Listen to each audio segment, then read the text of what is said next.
নমস্কার। স্বামী বিবেকানন্দ বলেছিলেন, গীতা পাঠ অপেক্ষা ফুটবল খেলা ভালো। অর্থাৎ তিনি বলতে চেয়েছিলেন যে ফুটবল খেলা মানে আমাদের ফিটনেসটা, শরীর চর্চা, শরীর যদি, স্বাস্থ্য যদি আমাদের ঠিক থাকে, তাহলে আধ্যাত্মিকতা হোক বা অন্য ক্ষেত্রে হোক অনেকটা এগিয়ে যাওয়া যায়।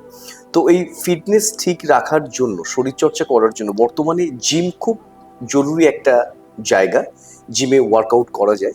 তো এই জিমে ওয়ার্কআউট করা এবং ফিটনেস ঠিক রাখা, স্বাস্থ্য ভালো রাখা, এই বিষয়ে আলোচনা করব আজকে পডকাস্টের অ্যামাস প্রেজেন্স পডকাস্টের আজকে এপিসোডে। আমাদের সঙ্গে আছেন আমাদের গেস্ট মিস্টার বিশ্বদীপ সরকার, ফিটনেস ট্রেনার। নমস্কার। নমস্কার, আমার নাম বিশ্বদীপ সরকার। আমি বিগত 9 ইয়ার্স ধরে ট্রেনিং দিয়ে এসেছি এবং 1 বছর আমি নিজের একটা ফিটনেস সেন্টার খুলেছি। তো আমার গোল হচ্ছে যে মানুষকে সঠিকভাবে সায়েন্স বেসডভাবে ওয়ার্কআউট করানো এবং নিজেদের গোল অ্যাচিভ করা। তো সেটা আমি করে এসেছি এবং আমি ইন ফিউচারও করবো। Thank you Biswadeep. ফিউচারে আরো অনেক মানুষকে আপনি সুস্বাস্থ্য দিন এবং সুন্দর শরীরচর্চায় সাহায্য করুন। তো আজকে কয়েকটা জিনিস জানবো আমরা বিশ্বদীপ, সেটা হচ্ছে যে এই প্রজন্ম মানে আমাদের জেনজি জিমে আসার প্রবণতা বেড়েছে। কেন এই প্রজন্মের শরীরচর্চা করতে গেলে জিমে আসাটা জরুরি বা জিমে ওয়ার্কআউট করা জরুরি কেন? প্রথম কারণ হচ্ছে যে ম্যাক্সিমাম যারা এখনকার ওয়ার্কার 9 আওয়ার্স ধরে সিটে বসে এক জায়গায় ল্যাপটপের সামনে কাজ করছে, প্লাস এখনকার দিনে আনহেলদি খাবারের পরিমাণ বেশি বেড়ে গেছে। প্লাস আমাদের ভালো খাবার যদি খুঁজতেও যায়, যেমন চিকেন বলো, ডিম বলো, সব কিছুতে মানে ইঞ্জেকশন দেওয়া বা সবে আনহেলদি এখন হয়ে গেছে, সঠিকভাবে কিছু নেই। তো জিম করাটা জরুরি, কারণ বসে যারা 9 আওয়ার্স ধরে কাজ করছে বসে বসে, তাদের কোমরে পেন চলে আসে, এবার মেটাবলিজম স্লো হয়। আর 2 নম্বর হচ্ছে যে যারা আনহেলদি খাবার দাবার খায় তাদের ডাইজেশন ইস্যু হয়। তো এইগুলো ঠিক রাখতে গেলে আপনার জিমটা অত্যন্ত জরুরি। আমি বিশ্বদীপ, খুব ছোট ছোট জিনিস যেগুলো আমরা অনেকে জানি বা সঠিক আমাদের নলেজ নেই, সেই জায়গাগুলো একটু কারেকশন করে নেবো। যেমন এই যে কথাটা আপনি বললেন মেটাবলিজম, এই মেটাবলিজমটা যদি আপনি এক্সপ্লেন করে দেন আমাদের। মেটাবলিজম বলতে গেলে যে আমরা যে গাড়ি যেমন ইঞ্জিন যেমন তেল ঢালছে, বাইকের ইঞ্জিন বা গাড়ির ইঞ্জিন যেমন তেল ঢালছে, যেমন গাড়ি চলছে কাজ করছে, তো বডিও সেরকমই আমাদের সবসময় একটা কাজ করছে, মানে ইঞ্জিন চলছে। ঠিক আছে, যেমন ইঞ্জিন চলছে আর যাই আমরা খাবার দাবার খাচ্ছি সবকিছু কিন্তু ক্যালোরিজে বার্ন করছে। বডির প্রত্যেকটা খাবারে আমাদের ক্যালোরিজ থাকে, তো ক্যালোরিজটাকে বার্ন করাই কাজ হচ্ছে মেটাবলিজম, ওটাকেই বলা হয় মেটাবলিজম। আর জিম করলেই যে মেটাবলিজম হচ্ছে না, অল টাইম মেটাবলিজম, আমরা যখন দাঁড়িয়ে আছি ছুটছি সেরকম বডি কিন্তু কাজ করে যাচ্ছে। এবং ওয়ার্কআউটের উপরে মেটাবলিজম ভালো রাখাটা খুব নির্ভর করে, অবভিয়াসলি নির্ভর করে। আমরা দেখেছি যে যোগব্যায়াম করেও কিন্তু স্বাস্থ্য ঠিক রাখা যায় অনেক ক্ষেত্রে, অনেকে করেনও। তো আমার একটা প্রশ্ন, যে অনেকে কনফিউজড হয়ে যাই আমরা, যোগব্যায়াম না জিমে গিয়ে ওয়ার্কআউট? আচ্ছা, দুটোই জরুরি আমার মতে, কিন্তু 70-30। কারণ এটাও এক্সপ্লেন করছি আমি। কারণ যোগব্যায়াম করলে ফ্লেক্সিবিলিটি বাড়ানোর জন্য যোগব্যায়াম খুব ভালো, প্রাণায়াম, মেন্টাল পিস, যোগব্যায়াম খুব ভালো। কিন্তু muscle strength, metabolism, blood flow ঠিক রাখা, বডিতে উইল পাওয়ার বাড়ানোর জন্য স্ট্রেংথেনিং অবশ্যই দরকার। কোনো বয়স্ক, এজেড বা যারা ওয়ার্কআউটের সাথে জড়িত নেই, তারা যোগব্যায়াম করলে তার ফ্লেক্সিবিলিটি বাড়ছে কিন্তু মাসেল স্ট্রেংথ বাড়ছে না। যদি আপনার মাসেল স্ট্রেংথ না বাড়ে তো বোনসে চোট লাগার পরিমাণ বেড়ে যায়, বুঝতে পারছি। কিন্তু অনেকে তো বলে যে জিমে ওয়ার্কআউট করলে একটা সময় যদি না পসিবল হয় জিমে যাওয়া, সেক্ষেত্রে ওভারওয়েট হয়ে যায়, চেহারা খুব খারাপ হয়ে যায় এবং সবসময় একটা ইয়াং এজে জিম করা গেল, তারপরে দেখা যাচ্ছে 60 হলে বা 50-এর পরে অনেক রকম রিস্ক ফ্যাক্টর আছে। যেমন আমাদের লাইফে স্লিপ অ্যান্ড খাওয়া দাওয়া দুটোই ইম্পর্টেন্ট, সেরকম জিমকে প্রায়োরিটাইজ ইম্পর্টেন্ট দেওয়া উচিত। কারণ জিমটা কোনো একদিনের জিনিস না, সারা জীবনের লাইফস্টাইলে আমাদের কনসিস্টেন্ট থাকতে হবে। জিম করলে যে বলছে মোটা হয়ে যাচ্ছে, এটা নর্মাল সায়েন্স। আমি যতটা খাচ্ছি যদি বার্ন না করি তো অবভিয়াসলি আমার সারপ্লাস হয়ে যাচ্ছে ক্যালোরিজ বডিতে, তো অবভিয়াসলি মোটা হবে। যদি জিম করা, যখন আমরা জিমে অ্যাডমিশন নিচ্ছি বা ভর্তি হচ্ছি বা জিম করছি, জিম মানে যে কোনো অ্যাক্টিভিটিসে যুক্ত যখন থাকছি, তখন আমরা খাবার খাচ্ছি, অ্যাক্টিভিটিসের মাধ্যমে সেটা আমরা বার্ন আউট করছি। যখন জিম করার সময় যে দূর হচ্ছে তো ব্যালেন্স হচ্ছে, যখন আমরা জিম ছেড়ে দিচ্ছি তো আমাদের অ্যাক্টিভিটিসে কমে যাচ্ছে কিন্তু আমাদের খাওয়ার পরিমাণটা ঠিক রাখছি, এই ক্ষেত্রে ওয়েটটা বেড়ে যাচ্ছে এই ক্ষেত্রে। তো তো আমরা যদি জিম ছেড়ে দিই বা জিম যদি কন্টিনিউ না করতে পারি, যদি আমাদের যে ডায়েটটা ঠিক রাখি, তাহলে কোনোদিন ওয়েট বাড়বে না। বিশ্বদীপ, জিমে ওয়ার্কআউট না করে হুম। যদি কেউ মনে করে আমি বাড়িতে ওয়ার্কআউট করবো, আমি কয়েকটা ডাম্বেল নিয়ে নিলাম, হুম। একটা মিনিমাম একটা সেট আপ করলাম, হুম। তো সেটা কি পসিবল? এবং সেক্ষেত্রে কি কি মিনিমাম সেট আপ থাকা দরকার, তাহলে জিম না গিয়ে অল্টারনেটিভ একটা আমি ওয়ার্কআউট করার জায়গা তৈরি করতে পারি? ফার্স্ট অপশন হচ্ছে বাড়িতে জিম করার জন্য একটা বেঞ্চ, কিছু একটা রেজিস্ট্যান্স ব্যান্ড লাগবে 2-3টে, আর কিছু হালকা ডাম্বেলস হলেই এনাফ। তো এবার মেন কথা হচ্ছে যে জিমে আপনি যখন কিছু এক্সারসাইজ করছেন, ধরো আপনি সাপোজ আপনি স্কোয়াট করছেন, স্কোয়াট করার সময় আমি তো ইউটিউব দেখে স্কোয়াট করছেন, আপনার গাইডেন্সের জন্য কিছু নেই, আপনি জানেন না। তো স্কোয়াট করার সময় আপনার হিলটা একটু উঠে যাচ্ছে, সেটা আপনি নোটিস করতে পারছেন না, ঠিক আছে? তো আপনার হিউম্যান টাচ ওখানে খুব ইম্পর্টেন্ট। Yes. যখন আপনি জিমে করবেন, তখন দেখবেন যখন আপনার হিল উঠে যাচ্ছে, হিল উঠে গিয়ে নিতে প্রেশার চলে আসছে, আপনি যখন স্কোয়াটটা করছেন, তো হিসেবে আপনার ট্রেনার আপনাকে গাইডেন্স করবে। তো দুটোর মধ্যে ডিফারেন্স আছে, করতে পারবে আপনি প্রপার গাইডেন্সে করেন, তাহলে ঘরে ওয়ার্কআউট করা যায়। কিন্তু আমি এবার বলবো জিম। আর 2 নম্বর কথা, আরেকটা কথা হচ্ছে, পয়েন্ট হচ্ছে যে জিমে আপনার মোটিভেশন থাকবে, কারণ সবাই এক্সারসাইজ করছে, মিউজিক চলছে, আর ঘরে আপনি একা সেই মোটিভেশনটা পাবেন না। একটা সেট 2টো সেট করার পরে আপনার বোর ফিল হয়ে যাবে। আর আপনি 2 নম্বর, জিম হচ্ছে একটা কষ্ট করার জায়গা, ঠিক আছে? এখানে সবাই মেহনত করতে আসে। তো 3-4টে রেপসের পর যখন আপনার কষ্ট হবে, তো আপনাকে পুশ করা কেউ থাকবে না, তো আপনি গিভ আপ করে দেবেন, নিজের পোটেনশিয়ালটাকে এক্সপ্রেস করতে পারবেন না পুরোপুরি ভাবে। তো জিমে সেটা পসিবল। আচ্ছা, জিমে ওয়ার্কআউট করলে আমাদের রেগুলার যে খাদ্যাভ্যাস, ফুড হ্যাবিটস, সেটাতে কতটা পরিবর্তন আনা দরকার? পরিবর্তন আনা দরকার বলতে গেলে যে পরিবর্তন অটোমেটিকলি চলে আসে যখন জিমে ঢুকছেন না, যখন দেখছেন যে আমি মেহনত করছি, শরীর স্বাস্থ্য বানাচ্ছি, তখন আপনি অটোমেটিকলি ভালো ভালো খাবেন। আর যখনই ভালো খাওয়া শুরু করবেন, হেলদি ফুড হ্যাবিট করবেন, তাহলে অটোমেটিকলি আপনার শরীরে চেঞ্জেস আসবে। যখনই চলছে changes, looks good, feels good. Yes, কিন্তু আপনি যে বললেন যে ভালো খাবার বা হেলদি খাবার, সেটা কিভাবে আমরা মানে করবো, ফাইন্ড আউট করবো নানান খাবারের মধ্যে দিয়ে? হেলদি খাবার বলতে গেলে অ্যাভয়েড করতে হবে প্যাকেজেস ফুড, দেন সুগারি চিজ, যেমন কোল্ড ড্রিঙ্কস, পেস্ট্রি, যে মিষ্টি যে কোনো জিনিস অ্যাভয়েড করা উচিত। আর একটু তেল অ্যাভয়েড করা উচিত। হেলদি খাবার বলতে গেলে কি, ঘরের মধ্যে কম অয়েলে যেসব খাবার, vegetables, sweet potatoes, brown rice, রুটি, চিকেন, পনির, এগস, এক্সেট্রা। মানে মিষ্টি দোকানকে টোটালি অ্যাভয়েড, মিষ্টি আর তেলকে পুরো অ্যাভয়েড করা উচিত। এবং ফাস্ট ফুডের যে ফাস্টফুডটা পুরোপুরি।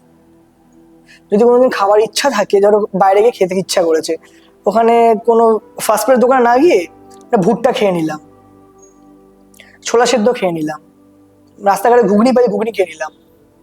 আইসক্রিমটা অ্যাভয়েড করা উচিত, সুগার পরিমাণ বেশি থাকে। Ice cream, cold drink, sweets, package avoid করা উচিত।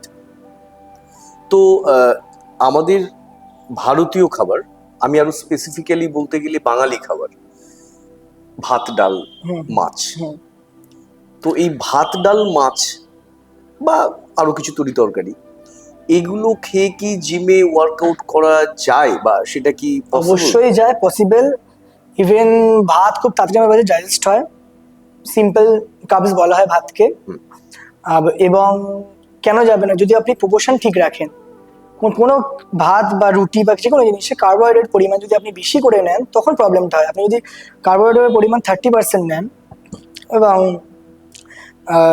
30% আপনি প্রোটিন নিলেন, বাদ বাকি হেলদি ফ্যাটস, ফাইবার্স। কিন্তু সেই মেজারমেন্টটা আমি বুঝবো কি করে? আমি বাড়িতে খেতে বসেছি, আমার মাপটা আমি বুঝবো কি করে? আমার বডি ওয়েট 70, আমার BMI 25, তো আমি এবার কি করে বুঝবো আমাকে কতটা পরিমাণ ভাত খেতে হবে, অ্যাজ ওয়েল অ্যাজ তরকারি, খাওয়া দাওয়া, অ্যাজ ওয়েল অ্যাজ মানে আপনি টোটাল কমপ্লিট করতে হবে। টোটাল যে সারাদিনে খাচ্ছেন ওই ক্যালোরিজটা মেনটেন করতে হবে। ভাতের পরিমাণটা না, আপনি যদি ভাত আপনি 200 গ্রামও খেয়ে নেন, আপনি রাতে যদি আপনি পুরো কাজটা ডিটেক্ট করেন, মানে না খান, তাহলে আপনার ওখানে ব্যালেন্স হয়ে যাবে। ক্যালোরিজটা ব্যালেন্স করতে হবে, আপনার পুরো BMR বের করতে হবে। BMR বের করা সিম্পল, গুগলে গিয়ে লিখলে BMR ক্যালকুলেটার বেরিয়ে যায়। BMR বের করে কতদিন ওয়ার্কআউট করছেন দেখতে হবে, তো সেই হিসেবে আপনার ডায়েট চার্টটা বানাতে হবে। মানে 100 গ্রাম 150 গ্রাম ভাত এনাফ। আপনার ফাইবার্স পরিমাণ বাড়াতে হবে, ভেজিটেবলস, চিকেন।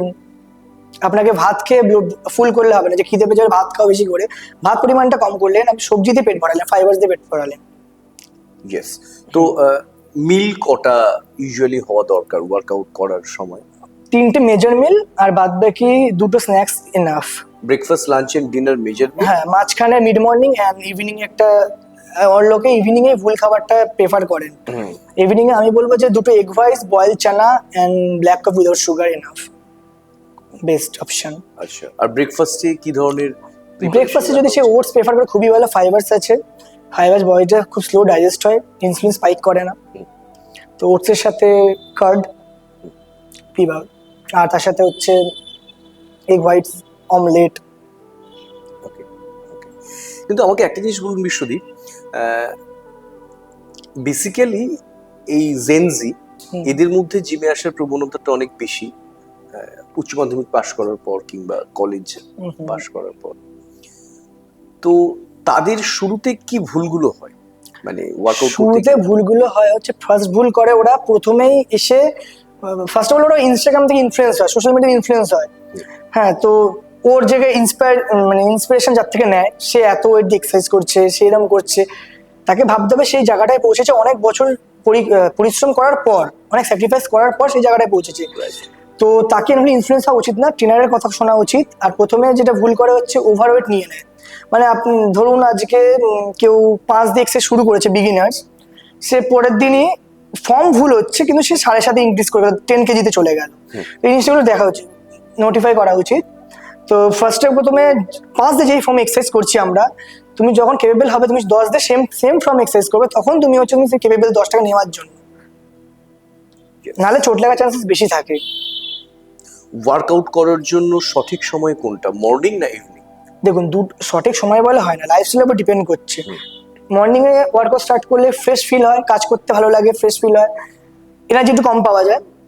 ইভিনিং এ ওয়ার্কআউট করলে একটা বেনিফিট আছে, কারণ আমরা সকালে ব্রেকফাস্ট করছি, লাঞ্চ করছি, বডিতে ক্যালোরিজ যাচ্ছে, কার্বস যাচ্ছে, এনার্জি পাচ্ছি। তো ইভিনিং এ কি স্ট্রেংথটা বেশি পাওয়া যায়, আর মর্নিং স্ট্রেংথ কম পাওয়া যায় কিন্তু ফ্রেশ লাগে। এবার লাইফস্টাইল অনুযায়ী ডিপেন্ড করছে কে কিরকম ভাবে ওয়ার্কআউট করবে, কোনো স্পেসিফিক টাইমে হরম হবে না। এটা কি রুল যে আমি যখন ওয়ার্কআউট করব দিনের যে সময়, ওই সময়টাই মেনটেন করতে হবে, না হতে পারে দুদিন? এবার যদি আপনার শিফটিং ডিউটি থাকেন, আপনি নিশ্চয়ই করতে পারবেন না। আপনাকে ফার্স্ট প্রায়োরিটি দেখতে হবে আপনার স্লিপ পুরোপুরি হচ্ছে কিনা, 7 to 8 আওয়ার স্লিপ লাগবে। 7 to 8 আওয়ার্স? হ্যাঁ, আর বডিকে হাইড্রেট রাখতে হবে অলওয়েজ। এবং এই 7 to 8 আওয়ার্সটা কি রাত এবং যারা দিনে একটা সুযোগ পান, দুটো মিলিয়ে? ওরকম একবারে ঘুমালে খুবই সুবিধা, কিন্তু এখনকার দিনে যারা কাজ বাজ করে তাদের জন্য সুবিধা হয় না, ওরকম হতে পারে না। তো দিনের মধ্যে 8 ঘন্টা ঘুমালে এনাফ। 8 ঘন্টা? 8 ঘন্টা স্লিপ লাগবে, তাই ওই হিসেবে উনি ওয়ার্কআউটের স্কেডিউলটা বানাবেন। এই ওয়ার্কআউট করলে আপনি যেটা শুরুতেই বলছিলেন যে যোগ ব্যায়ামের সঙ্গে কোথাও একটা মেন্টাল পিস বা মেন্টাল হেলথের একটা ডিরেক্ট কানেকশন আছে, আর মাসেল গেন, স্ট্রেংথ গেন, সেটার জন্য জিমে ওয়ার্কআউট। তো জিমে ওয়ার্কআউট কোনোভাবে কি মেন্টাল হেলথের উপরে প্রভাব ফেলে? অবভিয়াসলি ফেলে, কারণ যখন আমি এক্সারসাইজ করছেন তখন আমাদের হ্যাপি হরমোন রিলিজ হয়, ডোপামিন রিলিজ হয়, যেটা কোনো অ্যাচিভমেন্ট করলে যে হরমোন রিলিজ হয়। তো আমাদের ফিল গুড ফ্যাক্টর তো একটা আছে, এক্সারসাইজ করার পর দেখবেন একটা ভালো লাগছে, খুব মানে ফ্রেশ ফিল হয়। তো অবভিয়াসলি মেন্টালি হেল্প হয়, হ্যাপি থাকতে হেল্প হয়। তো জিমে ওয়ার্কআউট করার ক্ষেত্রে পুরুষ এবং মহিলা প্রত্যেকেই আপনি সাজেস্ট করছেন যে জিমে যদি পসিবল হয় ওয়ার্কআউট করা যেতে পারে, কিন্তু মহিলাদের তো অনেক, মহিলাদের বেশি করে ওয়ার্কআউট করা উচিত। আচ্ছা, আমি বলবো মানে মহিলাদের তো টেস্টোস্টেরন থাকে না, কম থাকে, পুরুষদের মেন হরমোন টেস্টোস্টেরন, মহিলাদের ইস্ট্রোজেন, ঠিক আছে? তো মহিলাদের বেশি করে ওয়ার্কআউট করা উচিত আমি বলবো। কেন? কারণ মহিলাদের হরমোন ইমব্যালেন্স হয়, অনেকের পিসিওডি আছে, বাজে মন্দ খায় বাইরে, পিসিওএস মানে হচ্ছে জাস্ট সিমটম শুরু হচ্ছে, আর পিসিওডি হচ্ছে ডিজিজটা হয়ে গেছে। তো এইসব মহিলাদের থাইরয়েড থাকে। মহিলাদের স্ট্রেংথেনিং করলে কি হয়, মেটাবলিজম ফাস্ট হয়, বোন ডেন্সিটি বাড়ে এবং মুড ঠিক থাকে, আবার মাসেল হোল্ড করে। মহিলাদের তো হরমোন থাকে না, টেস্টোস্টেরন, তাই জন্য মাসেলকে হোল্ড করার জন্য অবভিয়াসলি স্ট্রেংথেনিং খুব ইম্পর্টেন্ট মহিলাদের।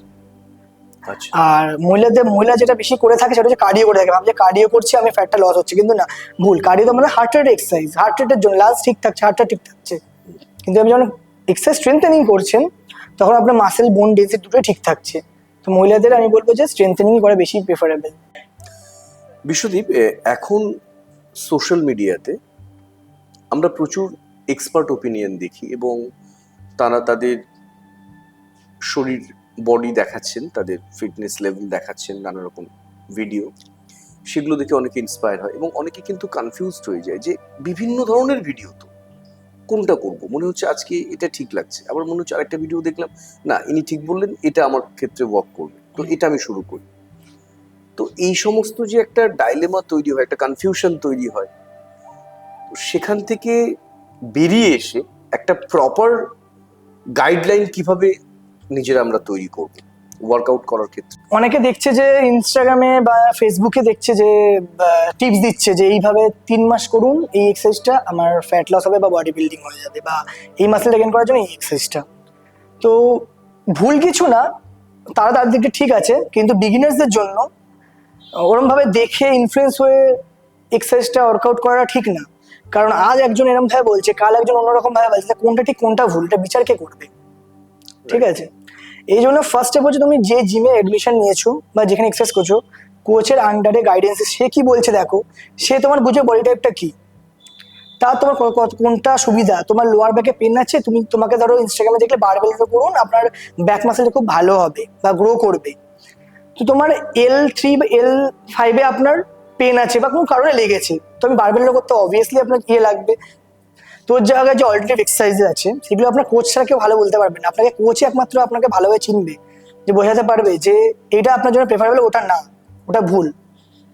এই ব্যাস, এই জিনিসগুলো দেখে লোকে ইনফ্লুয়েন্স আর করা উচিত না, আমার মতে কোচের কথা শুনে এগানো উচিত। বিশ্বদীপ, নর্মালি একজন বিগিনার ওয়ার্কআউট শুরু করেছেন, বয়স হয়তো 21-22, হুম কলেজ গোয়ার্স বা কলেজ সদ্য শেষ করেছেন, হুম তার ওয়ার্কআউট চার্টটা কেমন হবে মানে জিমে? হ্যাঁ, ওয়ার্কআউটটা জিমে হবে বলতে গেলে ও তো প্রথমে বডি ওয়েট ট্রেনিং, দেন ওকে একটা চার্ট বানিয়ে দেবে, তেমনি 3 মাসের একটা চার্ট বানিয়ে দিতে হবে, যেমন হচ্ছে যে push pool legs type of, মানে পুশ মাসেল গ্রুপের মধ্যে পড়ে চেস্ট শোল্ডার ট্রাইসেপ, পুল মাসেল গ্রুপের মধ্যে শোল্ডার ট্রাইসেপস, আর পুল মাসেল গ্রুপের মধ্যে পড়ে back and biceps, and third day legs, fourth day core and হালকা ফুলকা যদি সে ওভিস হয় ওভার সে কার্ডিও করবে, নাহলে তার কার্ডিও করার দরকার নেই, কোর করবে বা রেস্ট দেবে, পরের দিন আবার রিপিট করবে। এটাতে একটা বেনিফিট হচ্ছে কি, মেন ভুলগুলো যেটা করে শুরুতেই, যে প্রথমে একটা করে মাসেল ট্রেন করে। হুম মানডে মাসেল ট্রেন করছি, টিউসডে আমি ব্যাক চেস্ট করছি, মানডে চেস্ট করছি, টিউসডে আমি ব্যাক করছি, ওয়েডনেসডে আমি শোল্ডার করছি, থার্সডে আমি লেগস করছি, ফোর্থ ডে কোর করছি। তো আমার 5 দিন পর আবার চেস্ট মাসেলকে ট্রেন করার টাইম এলো আমার, ওই ডিউরিং পিরিয়ডটা অনেক লং হয়ে যাচ্ছে। তো এটাতে হাইপারট্রফির জন্য একদমই ভালো না, বিগিনারদের জন্য একদম উচিত না, বিগিনারদের সবসময় পুশপুল লেগস করা উচিত, ব্রো স্প্লিট একদমই উচিত না।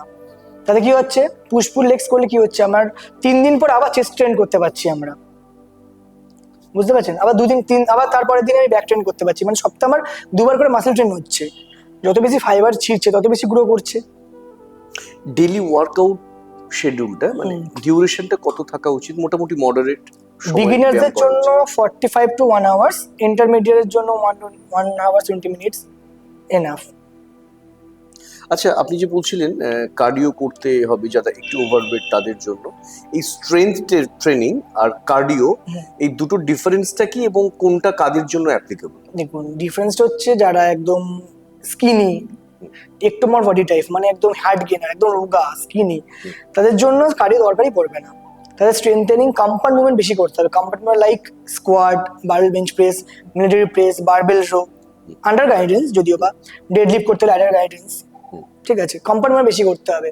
এবং কার্ডিও দরকার এমন না, মিক্স করে, যেমন 70% আপনার যদি স্ট্রেংথেনিং হয়, 30% কার্ডিও, এমন না যে 50-50 রেশিও, 70-30।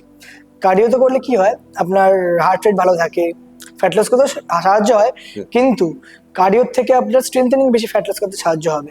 কারণটা হচ্ছে ডোমস বলে একটা আছে, domes, delayed onset of muscle soreness, ঠিক আছে।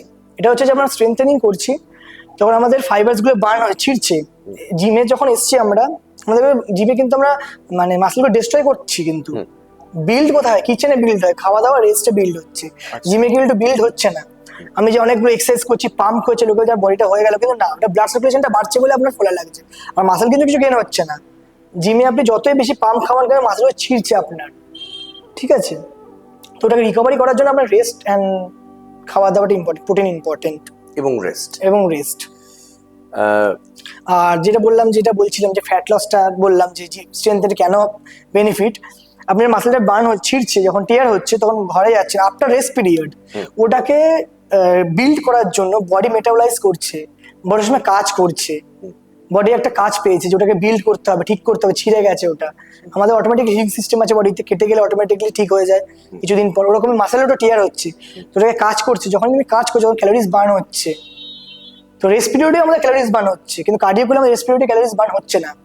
কার্ডিও করলে যখন আমরা এক্সারসাইজ করছি সেম ডিউরিং ওয়ার্কআউট তখন ক্যালোরিজ বার্ন হচ্ছে, কিন্তু স্ট্রেংথেনিং করলে তখন ক্যালোরিজ বার্ন হচ্ছে প্লাস আপনার রেস্ট পিরিয়ডেও ক্যালোরিজ বার্ন হচ্ছে। এই কনসেপ্টটা লোকে বোঝে না। তো আপনার স্ট্রেংথেনিংটা বেশি ইম্পর্টেন্ট দেন কার্ডিও। সিম্পল ওয়াক করা 1 আওয়ার্স 1.5 আওয়ার্স, তো এটা যাচ্ছি সিম্পলি ওয়াক করা ধরুন 1 আওয়ার 1.5 আওয়ার্স, তো সেটা কি কার্ডিওর মধ্যে পড়ে? অবভিয়াসলি কার্ডিওর মধ্যে পড়ে। ওয়াক করলে বেলি ফ্যাট কমাতে খুবই সাহায্য হয় ওয়াক করলে। এবার কার্ডিও কখন পড়ে, হার্ট রেট যখন বাড়ছে, তো আপনি জগ করেন তখন ওটা কার্ডিও পড়ে, নাহলে এটা ওয়াক করলে ওরমভাবে সেইভাবে ইন্টেন্স কার্ডিও হয় না, কার্ডিওর মধ্যে পড়ে। কার্ডিও এমন কি জিনিস, কার্ডিও আপনার উইদাউট লাফা ঝাপানো বা হার্ট রেট মানে জাম্পিং জ্যাক্স, মাউন্টেন ক্লাইম্বার বা কোনো কিছুতে ওটাকে কার্ডিও বলা হয় হচ্ছে আপনার হার্ট রেট যে কোনো জিনিসে বাড়লেই ওটা কার্ডিও বলা হয়। আপনি ডাম্বেল প্রেস করছেন খুবই ইন্টেন্স, সুপার সেট ইউজ করছেন, মানে ধরুন কন্টিনিউয়াসলি অনেকগুলো রেপস হচ্ছে, আপনার হার্ট রেট বেড়ে গেছে, ওটাকে কার্ডিও বলা হয়। বডি জানছেন না আপনার কি করছে, বডি শুধু হার্ট রেট বুঝতে পারছে। কিন্তু অনেকেই যাদের মাসল বিল্ড হয়ে গেছে তারা ভয় পান যে কার্ডিও বেশি করলে আমার রিডিউস করবে, কমে যাবে মাসল। না না, ওরকম কোনো ব্যাপার না। কার্ডিও করলে এই ব্যালেন্সটা কতটা জরুরি, মানে আমি কতটা স্ট্রেংথ ট্রেনিং করব, কতটুকু কার্ডিও রাখবো? আপনি কার্ডিও 15 মিনিট করতেই পারেন আফটার ওয়ার্কআউট, ওয়াক করে নিলেন বা একটু মানে ওয়ার্কআউটের শুরুতে না শেষে? শেষে ওয়াক করে, ওটা বেশি বেনিফিট আমার মতে। অ্যাবস কি রেগুলার করার দরকার আছে? দেখুন, অ্যাবস রেগুলার করলে বেনিফিট কিছু হবে না, কারণ আমরা যে কোনো এক্সারসাইজ করলে আমার ফ্যাটে হিট করে না, মাসেলস হিট করে। আমি এক্সারসাইজ করছি, সিট আপ করছি বা লেগ রেস, ক্রাঞ্চেস এক্সেট্রা যাই করছি, তখন আপনার কিন্তু মাসেলসে হিট হচ্ছে, ফ্যাট লস করছে না। কিন্তু ফ্যাট লসের জন্য আপনি কিন্তু স্ট্রেংথেনিং করছেন, যখন আপনি সিট আপ মারছেন বা যে কোনো অ্যাবসে ওয়ার্কআউট করছেন তখন আপনার মাসেল স্ট্রং হচ্ছে, আর স্ট্রং মাসেলে ফ্যাট কম ধরে, ওই একটা বেনিফিট হচ্ছে। আর মেন ফ্যাট, বেলি ফ্যাট কমানোর জন্য আপনার কমপ্লেক্স কার্বস আর 10,000 স্টেপ হাঁটতে হবে, আর ক্যালোরি ডেফিসিট থাকতে হবে। ক্যালোরি ডেফিসিটটা কিন্তু মেন। আপনি যতই প্রোটিন খেয়ে নেন, ভালো মন্দ খাবার খেয়ে নেন, যদি বডিতে ক্যালোরিজ, আপনার যে মেনটেনেন্স ক্যালোরিজ আছে অ্যাক্টিভিটিস অনুযায়ী ওতে সারপ্লাস হয়ে গেলে আপনার কোনোদিন বেলি ফ্যাট কমবে না। Deficit must.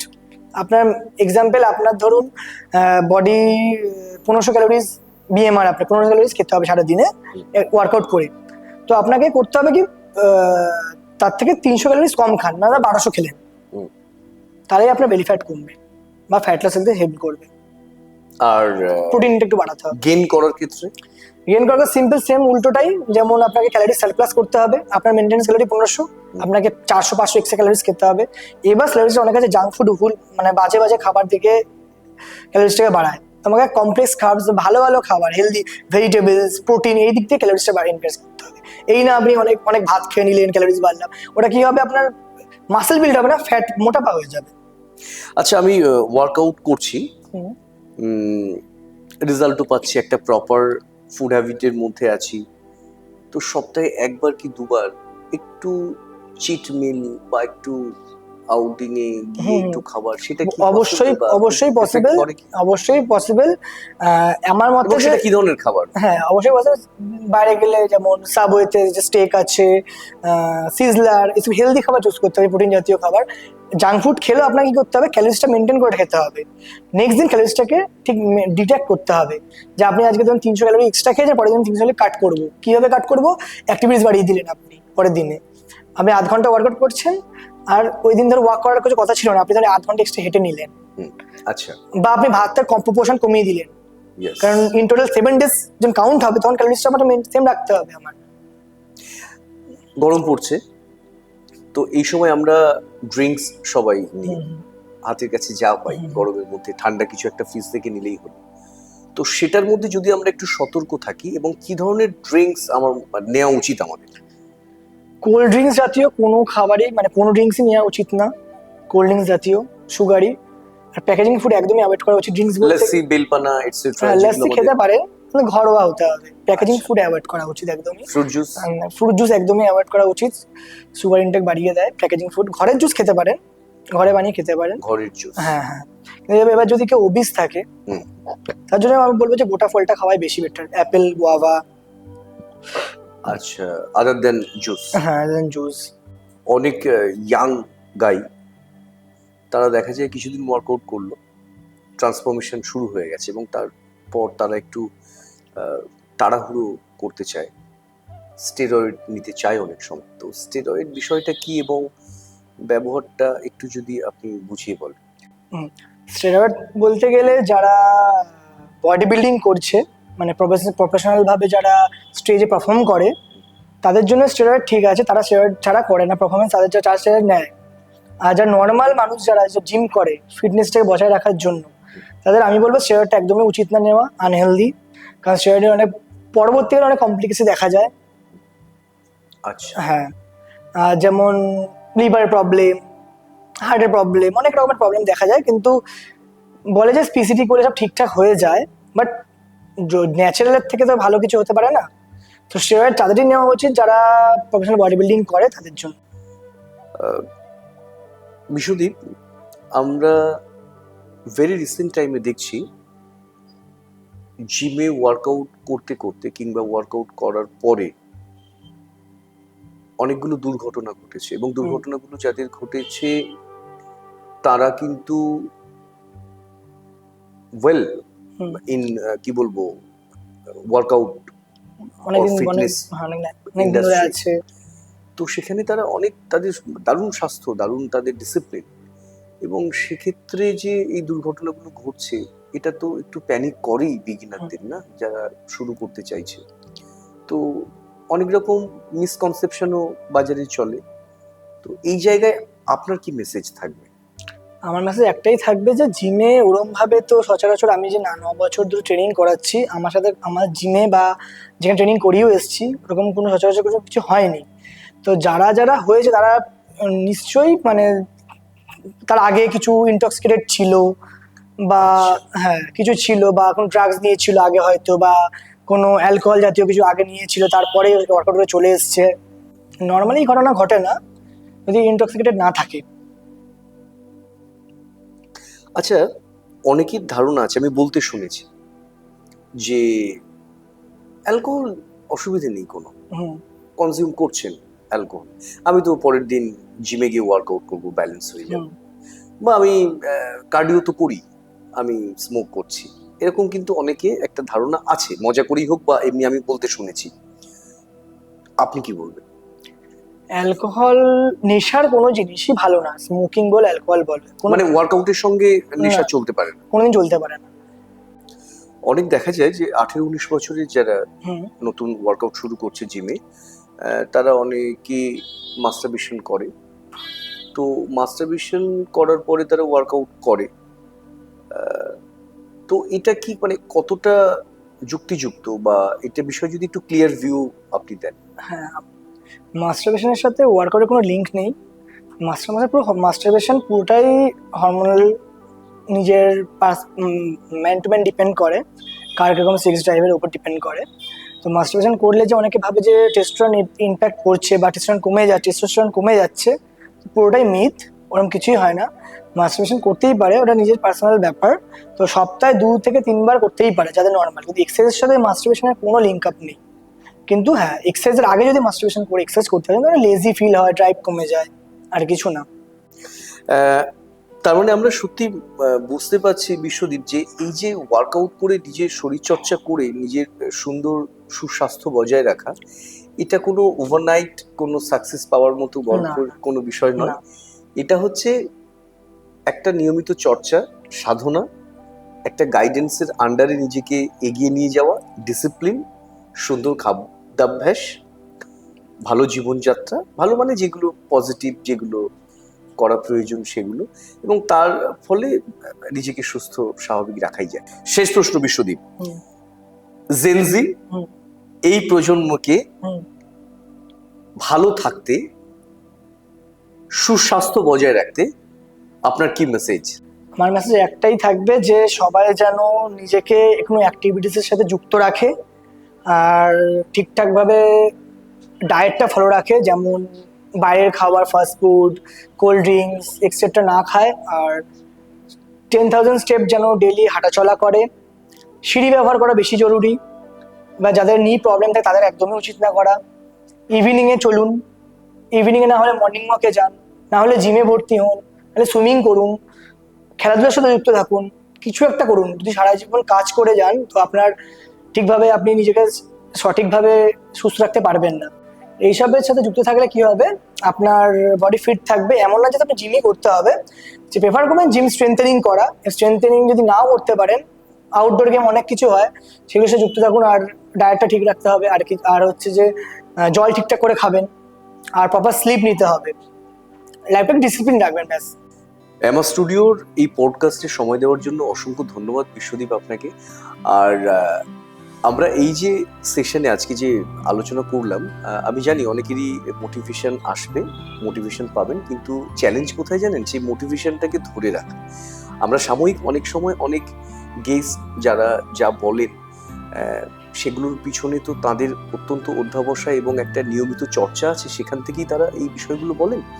আমরা অনুপ্রাণিত হই, এবং সেই ব্যাপারটাকে, সেই ফোর্সটাকে ধরে রেখে যদি আমরা নিজেদের জীবনে সেটা প্রয়োগ করি, তাহলেই কিন্তু আমরা প্রকৃত ফলাফলটা পাবো। ভালো থাকবেন সবাই। আমাদের ছোট্ট একটা ফর্মালিটি আছে বিশ্বদীপ।